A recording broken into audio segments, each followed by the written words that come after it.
Negara merupakan sebuah wilayah kedaulatan yang dapat disebut sebagai suatu organisasi kekuasaan yang memiliki unsur-unsur terbentuknya negara, seperti pemerintahan yang berdaulatan, wilayah, rakyat, dan pengakuan dari negara lain yang dianggap dapat mensejahterakan rakyatnya. Selain itu, negara juga dapat diartikan menurut 4 sudut pandang yang berbeda, yaitu yang pertama, negara sebagai organisasi kekuasaan. Negara merupakan alat yang digunakan oleh sekelompok individu yang memiliki kekuasaan untuk mengatur hubungan antar individu lainnya yang berada di dalam kehidupan masyarakat di suatu wilayah tersebut. Yang kedua, negara sebagai organisasi politik, karena negara dianggap sebagai sebuah asosiasi yang memiliki fungsi untuk menjaga ketertiban pada masyarakat yang ada di dalamnya. Ketiga, negara sebagai organisasi kesusilaan, karena negara dianggap sebagai sebuah jelmaan dari keseluruhan individu yang ada di dalamnya. Dan yang terakhir, negara sebagai integrasi antara pemerintah serta rakyat. Negara dianggap sebagai Bab 2. Prancis. Prancis merupakan negara yang terletak di benua Eropa, tepatnya berada di Eropa bagian barat. Negara ini juga memiliki beberapa pulau dan teritori yang letaknya di seberang laut di benua lainnya, yaitu di Amerika Selatan, Karibia, Amerika Utara, Antartika, Samudra Hindia, dan Samudra Pasifik. Memiliki luas wilayah 547,30 km persegi. Negara ini juga memiliki berbagai macam landscape, mulai dari pantai hingga pegunungan Alpen. Bukan hanya itu saja, Prancis mempunyai zona ekonomi eksekutif terbesar kedua dunia loh. Luasnya yaitu mencapai 11.035.000 km persegi. Nah, Prancis metropolitan letaknya berada di antara 41 derajat dan 51 derajat utara di sisi barat Eropa dan terletak di zona beriklim utara. Sedangkan iklim Mediterania terjadi di bagian tenggara negara Prancis. Prancis memiliki penduduk dengan jumlah sekitar 67,39 juta jiwa. 92,3% menjadi warga negara Prancis, kemudian sisanya merupakan warga negara asing. Bendera Prancis. Bendera Prancis yang sering kali dikenal tricolor mempunyai bentuk persegi panjang yang terbagi menjadi 3 garis vertikal dengan lebar yang sama. Bendera Prancis mengusung 3 warna vertikal yang berbeda, mulai dari warna biru, putih, dan warna merah. Warna biru pada bendera Prancis terletak di bagian paling kiri.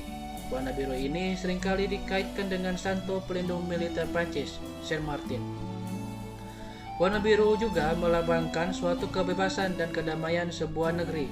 Lalu warna biru dijadikan sebagai warna tradisional yang seringkali diasosiasikan dengan monarki Prancis. Selanjutnya, untuk warna putih berada di bagian tengah bendera. Warna putih melambangkan sebuah kesucian, kemurnian, dan ketulusan. Menurut sejarah, bendera Prancis warna putih adalah warna yang berasal dari monarki dan digunakan oleh raja bangsawan Prancis sebelum era revolusi. Yang terakhir, warna merah. Pada bendera melambangkan keberanian dan kekuatan. Warna ini dikaitkan dengan darah pejuang revolusioner saat menuntut kebebasan selama revolusi Prancis terjadi. Negara Prancis atau disebut juga sebagai Republik Prancis memiliki bentuk negara kesatuan dengan bentuk pemerintahan republik serta dengan sistem pemerintahan semi-presidensial, di mana dalam menjalankan pemerintahannya, presiden sebagai kepala negara dibantu oleh Perdana Menteri sebagai kepala pemerintahannya. Presiden dipilih langsung oleh rakyat dengan masa jabatan selama 5 tahun. Dan Perdana Menteri ditunjuk langsung oleh presiden. Ada juga parlemen Prancis, yaitu sebuah badan legislatif bikameral yang terdiri dari Majelis Nasional dan Senat. Anggota Majelis Nasional dipilih secara langsung dengan masa kerja selama 5 tahun. Tugasnya yaitu mewakili konstitusional lokal. Majelis ini memiliki kekuasaan untuk membubarkan kabinet dan menetapkan pilihan pemerintah.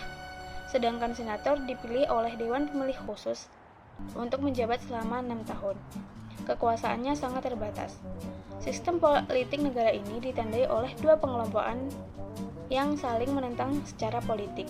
Kelompok tersebut yaitu sayap kiri yang dipusatkan di sekitar Partai Sosialis Prancis, sedangkan sayap kanannya saat ini dipusatkan di UMP atau bisa disebut dengan Persatuan untuk Gerakan Rakyat. Revolusi Prancis. Sebelum menjadi negara republik, Prancis merupakan negara monarki atau kerajaan. Peristiwa Revolusi Prancis yang terjadi dari tahun 1789 hingga 1799 menjadi bagian penting dari adanya pergeseran sistem pemerintahan yang sebelumnya berbentuk kerajaan menjadi sebuah negara republik. Peristiwa tersebut ditandai dengan penggulingan kekuasaan Raja Louis XVI yang dianggap tidak berkompeten menyikapi persoalan negara dalam menjalankan pemerintahan pada saat itu.